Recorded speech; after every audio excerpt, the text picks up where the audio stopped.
Have you ever wondered if there's a better way to live than moving into a nursing home? For many people between the ages of 60 and 85, the thought of entering a nursing home brings a wave of anxiety. It often feels like a loss of control, a final chapter written before you're ready to turn the page. But here's the truth: nursing homes aren't the only option anymore.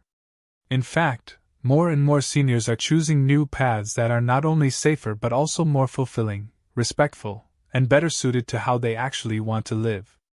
In this video, we'll discuss 7 alternatives to nursing homes, options that reflect the latest trends in how older adults are choosing to age with dignity, freedom, and support. These aren't just theories. They are real choices people are making today. By the end of this video, you might find an option that feels right for you or someone you care about. Stick around until the end, as what you'll hear may just shift how you think about your future and give you more control than you ever thought possible. Some of these ideas are simple, some are surprising, but all are focused on one thing: helping you live the way you want, on your terms. And if you haven't subscribed yet, I recommend subscribing and turning on the notification bell so you don't miss any videos. We bring you practical, empowering content designed especially for people in this stage of life.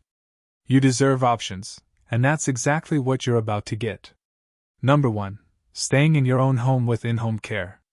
One of the most powerful choices you can make as you get older is simply to stay in the home you know and love, with the right support in place. Many seniors are turning to in-home care, not because they can't live alone, but because they want to live well. The idea is not about losing independence. It's about enhancing it with just enough help to keep everything manageable. This kind of care can include anything from assistance with cooking, light cleaning, and errands to more personal care like bathing, dressing, or taking medications on time. For many older adults, being able to sleep in their own bed, sit in their favorite chair, and water their own plants means everything. It's not about luxury, it's about familiarity and control. These factors can make a significant difference in mood, mental clarity, and overall health. Psychologically, the impact of staying in your own home is profound. Studies show that seniors who age in place tend to maintain stronger cognitive function and experience fewer episodes of depression compared to those who move into institutional settings. Take someone like Margaret, 78. Her knees aren't what they used to be, and she gets a little forgetful with her medication. But with a home aide who visits 5 days a week for a few hours, she is thriving. She still does her crossword puzzles in the morning, watches the birds outside her kitchen window, and meets her neighbor for coffee every Sunday. What she needed wasn't a facility. It was a little help right where she was. The beauty of in-home care is that it can be scaled up or down as needs change. Some start with just weekly visits while others gradually increase to daily support. It's flexible, respectful, and deeply personal. For many, the choice to stay home with help is more than a preference. It's a way to protect their identity, dignity, and the small pleasures that make life worth living. Number 2. Living with family in a supportive arrangement. Another growing trend is for seniors to live with their adult children, but not in the way you might think.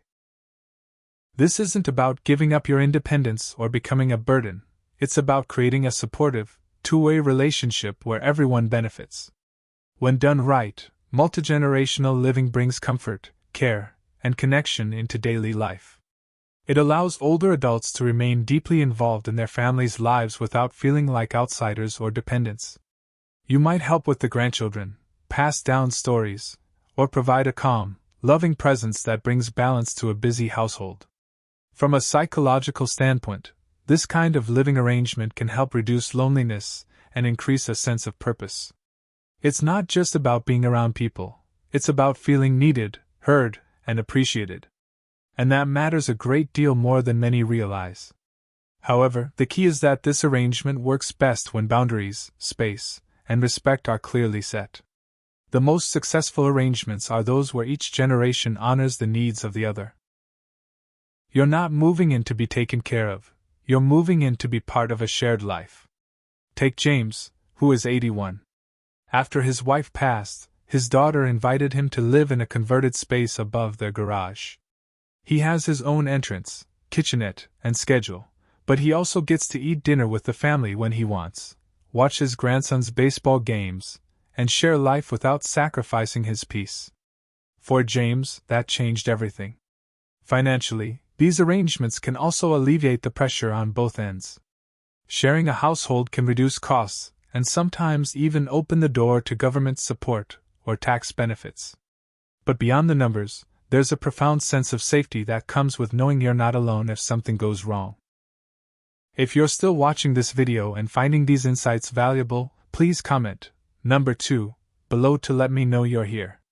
And if you haven't subscribed yet, I recommend subscribing and turning on the notification bell so you don't miss any videos.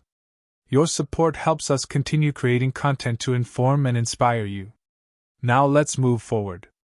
Number 3. Aging in place with smart home modifications. One of the most empowering solutions seniors are turning to instead of nursing homes is aging in place with a little help from smart planning and thoughtful technology. It's not about stubbornly staying put, it's about reshaping your space so it works for you and with you. We're seeing more older adults install stairlifts, non-slip flooring, walk-in tubs, grab bars, and motion sensor lighting, not because they're giving up, but because they want to keep moving safely and independently in their own homes. This shift in mindset recognizes that aging in place doesn't mean ignoring change, it means planning for it so you can keep living your life on your own terms. Technology is also playing a key role. Voice-controlled assistants, medical alert systems, video doorbells, and even automated medication dispensers are helping seniors live alone while still maintaining connectivity and security. These aren't luxury items anymore, they're tools for preserving dignity. Psychologically, aging in place protects something priceless, your sense of identity. You stay surrounded by your belongings, your sense, your history. You sleep in your own bed. That kind of continuity can ground you in a way no institutional setting ever could. Take Linda, 79, for example. She remodeled her home after a fall. At first, she felt embarrassed, believing it was a sign she was getting old. But after just a few weeks, she told me she felt freer than she had in years. She could shower without fear, get around without asking for help, and go about her day without second-guessing herself. For families, supporting a loved one's choice to age in place can be a beautiful act of respect. It says, "We trust you. We believe in your strength, and we're here to help you live where you feel most like yourself." It's not the easiest path, but it's often the most meaningful. When done with foresight and support, aging in place can bring back something too many older adults feel slipping away: control. Number 4. Multigenerational living with clear boundaries. Another alternative gaining momentum, particularly in tight-knit families, is multigenerational living. Now, this isn't the old-fashioned idea of moving in with your kids and becoming a built-in babysitter or houseguest. The key word here is boundaries. When done right, living with family can actually strengthen relationships rather than strain them. It offers daily companionship, shared responsibilities, and emotional support that's hard to find in institutional settings. However, without intentional structure, it can lead to resentment, exhaustion, and a loss of identity. The most successful examples I've seen start with open conversations. What are everyone's expectations? Who's responsible for what? What private space is guaranteed for the senior? And just as important, what time and space is off limits to others? Think of it as co-living, not caretaking. Seniors in these homes often help with light chores, offer wisdom to grandkids, or simply bring a calming presence to a busy household. They're not sidelined, they're integrated. Mary, 83, moved in with her daughter and son-in-law after her husband passed away, but she didn't become a background character in their lives. They helped her set up a private suite, respected her morning routines, and involved her in family decisions. They even made her the official storyteller for their children's bedtime, and she said she feels needed but not used, supported but not smothered. From a psychological standpoint, multigenerational homes can help seniors feel connected and purposeful. But they also demand mutual respect, patience, and the humility to admit when things aren't working and need adjusting. This isn't about reverting to the old way, It's about creating a new arrangement that blends tradition with modern understanding of boundaries and emotional health. If you're still with us and finding these insights valuable, please comment number 4 below to let me know you're here. If you haven't subscribed yet, I recommend you subscribe and turn on the notification bell so you don't miss any videos. Your support helps us continue creating quality content to inform and inspire you. Now let's move forward. Number 5. Independent living communities with on-demand support. Many people think the only options are staying home alone or moving into a nursing facility, but there's a sweet spot in between: independent living communities that offer freedom with backup, not babysitting. These communities are designed for older adults who can mostly take care of themselves but want to be somewhere that understands and respects their stage of life. You live in your own space, usually a small apartment or cottage, but you have access to support when you choose, not because someone is checking in every hour. Meals are available but optional, social events are there if you want them, and help with errands or small medical needs is just a call away, not breathing down your neck. That's the beauty of it. The big draw is community. Loneliness is one of the quietest killers in old age, not because it causes immediate harm, but because, over time, it eats away at our sense of joy, identity, and even immunity. Being around people in the same life stage can help replace isolation with shared stories, shared laughter, and shared purpose. And don't let the word community fool you, these places aren't cookie cutter. Some focus on wellness and nature, some on arts and creativity, and others on lifelong learning. You can actually choose a place that fits your soul, not just your age. Ron, 78, used to dread retirement. His kids lived hours away, his wife had passed, and his house started to feel more like a prison than a haven.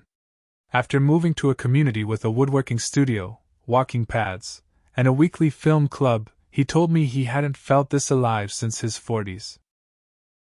He still goes grocery shopping and cooks his own meals, but now he does it after a morning walk with friends and a cup of coffee someone else brewed. These communities are gaining popularity because they offer seniors what we've always wanted: freedom, dignity, and connection. It's not about surrendering control, it's about expanding it, with a safety net underneath, just in case. That reflects the shift we're seeing. More seniors are no longer asking, "Where do I go when I can't live alone?" but instead asking, "Where can I go to live my best life at this stage?" Number 6. Aging in place with smart home technology. There's something sacred about staying in your own home as you grow older. The walls hold your memories, the garden still blooms with the flowers your spouse once planted, and everything feels just the way you like it. But the truth is, for many seniors, staying home once came with risks.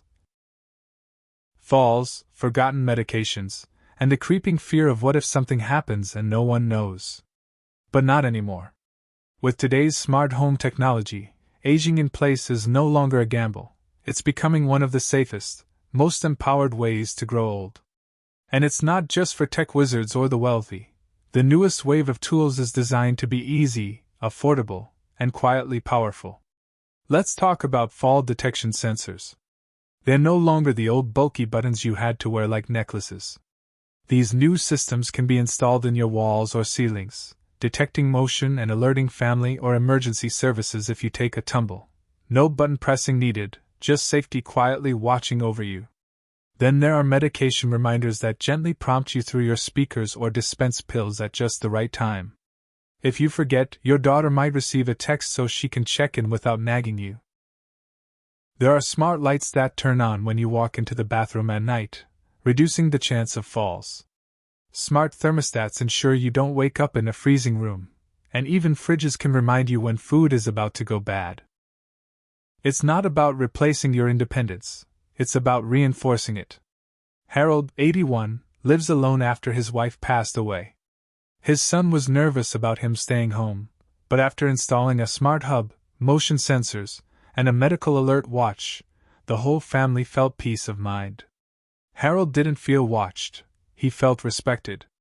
And that is the heart of it. You're not giving up privacy, you're regaining freedom. You're not just managing alone, you're living with confidence. If you're still watching this video and finding these insights valuable, please comment number 6 below to let me know you're here. If you haven't subscribed yet, I recommend subscribing and turning on the notification bell so you don't miss any videos. Your support helps us continue creating good content to inform and inspire you. Now let's move forward. Number 7. Intergenerational living communities. There's a quiet revolution happening in how seniors choose to live, and it's not about isolation or silent hallways. It's about connection. More and more older adults are moving into intergenerational communities where people of all ages live side by side, not in separated towers but in neighborhoods built for real life, real exchange, and real belonging. These communities are designed to bring people together through shared spaces, shared meals, and shared experiences. Imagine living in a place where your neighbor might be a young teacher, a single mom, or a college student, someone who can help carry groceries, share a meal, or just sit and talk. In return, your stories, your wisdom, and your presence bring something grounding and irreplaceable to their lives. It's not charity, it's mutual benefit. Take Joan, 76. She moved into one of these communities in Oregon where high school students live in dorm-style housing nearby. Every Thursday, she teaches a small poetry circle. In return, they help her with tech questions, change light bulbs, and keep her updated on music she never knew she liked. She says it makes her feel alive again. The structure of these neighborhoods often includes community gardens, activity centers, libraries, and walking paths, elements that naturally invite interaction, with no sterile lobbies or locked doors keeping people apart. This arrangement is not just good for the heart, it's good for the brain. Studies show that seniors in these environments experience slower cognitive decline and report significantly lower rates of loneliness. Meanwhile, young people become more empathetic, grounded, and connected to life outside their phones. This option isn't about moving away from the world, it's about moving back into it with purpose. So, if you've ever felt like you still have so much to give but don't quite know where to place it, this kind of living might be the answer. Connection isn't just a luxury in old age, it's a form of medicine. And sometimes, the best prescription isn't in a bottle, it's in the sound of laughter across a shared dinner table. Final thoughts. Growing older doesn't mean giving up your independence or dignity. For many of us, the idea of ending up in a nursing home brings a quiet fear that we don't often voice: the silence, the routine, the feeling of being warehoused instead of being seen.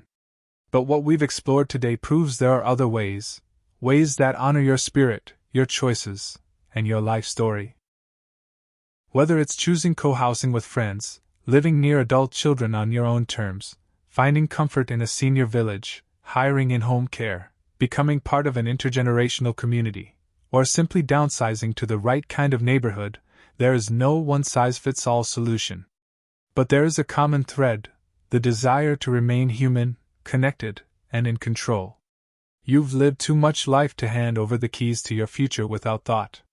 So ask yourself, which of these solutions speaks to you the most? Which one makes your shoulders drop a little just thinking about it? Because the goal isn't merely to extend your years, it's to ensure those years still feel like yours. Thank you for joining us today. We'd love to hear from you.